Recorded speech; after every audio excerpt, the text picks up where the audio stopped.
বাবরি মসজিদ ভাঙার জন্য যারা দায় বা যারা এক একটা হাতুড়ি এক একটা শ্রেণীর বাড়ি মেরেছিল তাদের প্রত্যেককে জবাব দিতে হবে। প্রিয় দর্শক, আপনারা দেখছেন আইএসএফ টিভি, আমি আবির। এইমাত্র পাওয়া খবর যে বাবরি মসজিদ যখন ধ্বংস হয়, আমাদের ভারতবর্ষের একটা লজ্জার কথা যে এরকম ঘটনা হতে পারে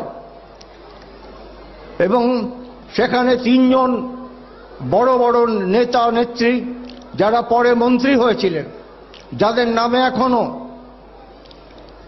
মামলা আছে। বাবরি মসজিদ ভাঙার জন্য যারা দায় বা যারা এক একটা হাতুড়ি এক একটা শ্রেণীর বাড়ি মেরেছিল তাদের প্রত্যেককে জবাব দিতে হবে। সময় কথা বলবে। কেউ আবারও বলছে যে ওখানে মসজিদ ছিল, সেখানে হসপিটাল হবে বা স্কুল হবে। আমি বলবো যেহেতু মসজিদ ছিল সেটা মসজিদে হবে, আর এর জবাব কিন্তু দিতে হবে।